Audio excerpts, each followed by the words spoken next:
Bone carving can be traced back to prehistoric times. In India, artisans have been turning buffalo bones into works of art since at least the 16th century, when royals would commission works like this in ivory. But more recently, a scarcity of materials and legal restraints have pushed people away from the craft. We visited Lucknow, India, to see how one group of bone carvers is still standing. Jalaluddin Akhtar stores bones out on the roof of his home. He has enough stock to last him 6 months. कभी खराब नहीं होती है। हम इसको अगर 100 साल रखेंगे तो 100 साल खराब नहीं होगी। These were once widely available when traders sold them out of giant warehouses. But now, Jalaluddin has to get them from butchers instead. Down in the workshop, Jalaluddin cuts the bones into smaller pieces. He learned the art from his uncle in 1980. It's been in his family for over 50 years. And in his lifetime, he's seen the industry change. देखिए पहले जो है जब हमने काम ये सीखा था तो बहुत अच्छा काम था। ये अभी इधर जो है 10 सालों में थोड़ा बहुत डाउन हो गया है काम। इतना डाउन हो गया है कि समझ लीजिए कि 70% काम ख़त्म हो चुका है।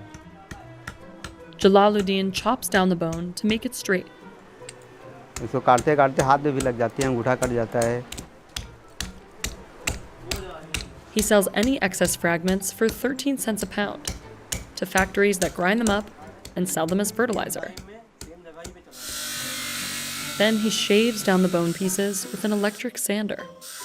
इसको फ्लैट कर रहे हैं ताकि हमें एक दूसरे में चिपका सकें।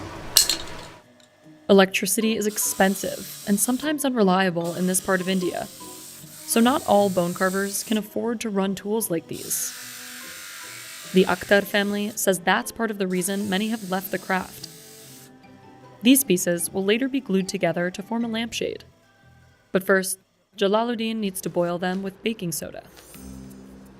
अब इसका हमें ऑयल निकालना है इसका जो है।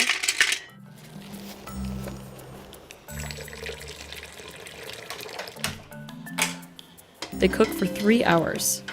पकने लगेगा करेंगे। जितना ऑयल था सब निकल गया है। अब इनको हम जो है सुखला रहे हैं छाही में, यानी पंखे के नीचे। अब ये सूख जाएंगे तो हमें ये एक दूसरे में ही चिपका देने हैं इस तरह से। He files down the edges so that they align when he glues them together. In the past, there were workers who specialized in this step. But now, Jalaluddin has to do all the processes himself. Once the glue is dry, he drills tiny holes to create a piece called the net. He used to do this by hand, but the drill press has made the process much more efficient. अब जो हमने ये किया है 5 minute में हमने किया है, अगर हम ये हाथ से करते तो कम से कम 20 मिनट लगते हैं इसको बनाने में। Then, he submerges the bones in hydrogen peroxide to clean them. जैसे हमारे डॉक्टर वगैरह जो है जख्म साफ करते हैं। Normally, the pieces lay out in the sun to whiten, but when it's rainy, Jalaluddin uses a light bulb instead. अब ये 6 घंटे ये जो है चलता रहेगा, जलता रहेगा। और इसी गर्मी से जो है अंदर ये जितने पीसेस हैं हमारे सब वाइट हो जाएंगे। He polishes each piece with this buffing machine. And then puts all the parts together to create the shape of a lamp.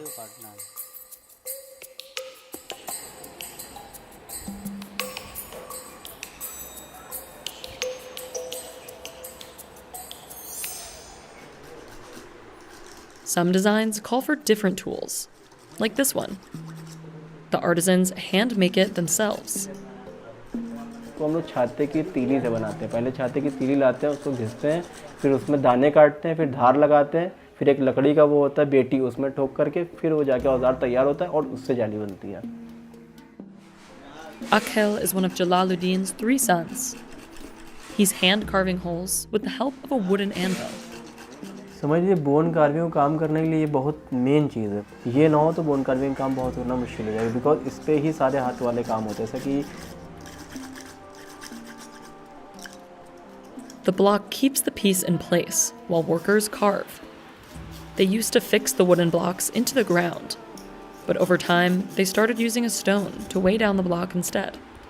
अगर आप मिट्टी में ये चीज़ गाड़ते हो लकड़ी को तो उसको कहीं ले नहीं जा सकते हो। अब इसको क्या आप कहीं भी उठा के ले जा सकते हो।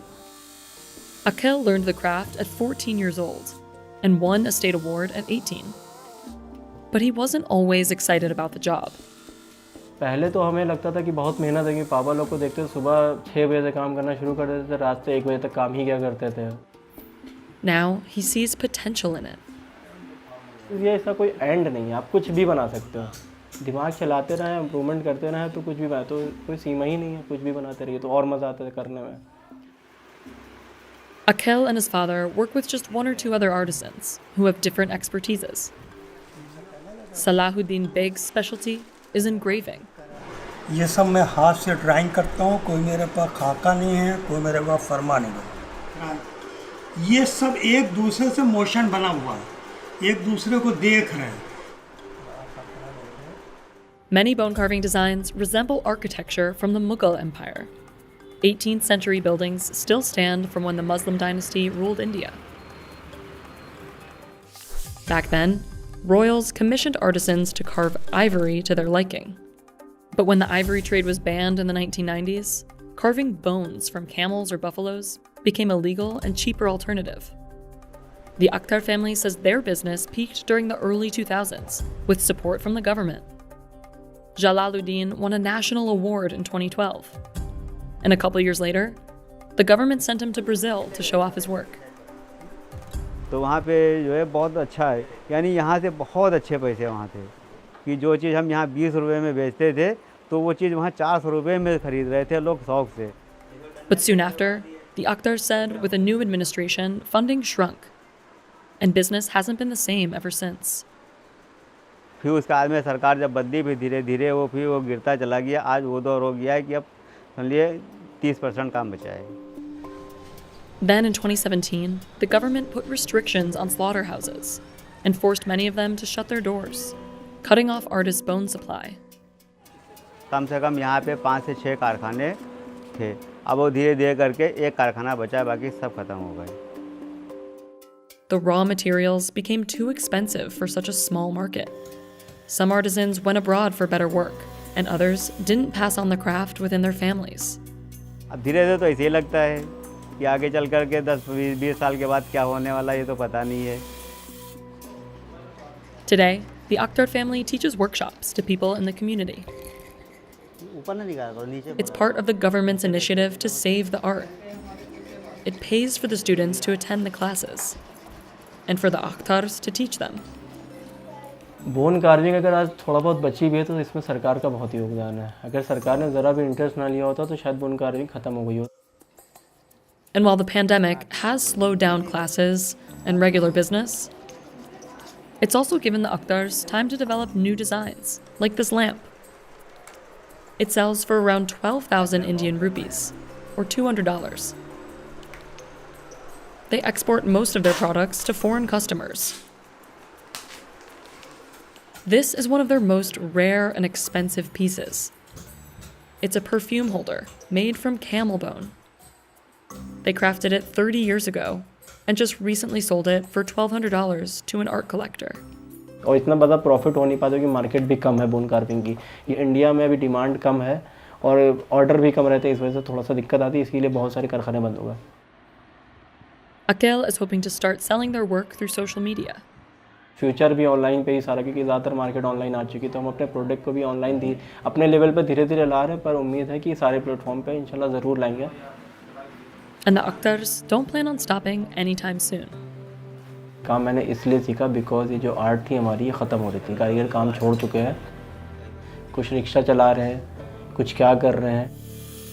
अब हम लोगों ने क्या किया है कि अब इसी में करते हैं, इसी में रोजी रोटी हमारी भाई यही है।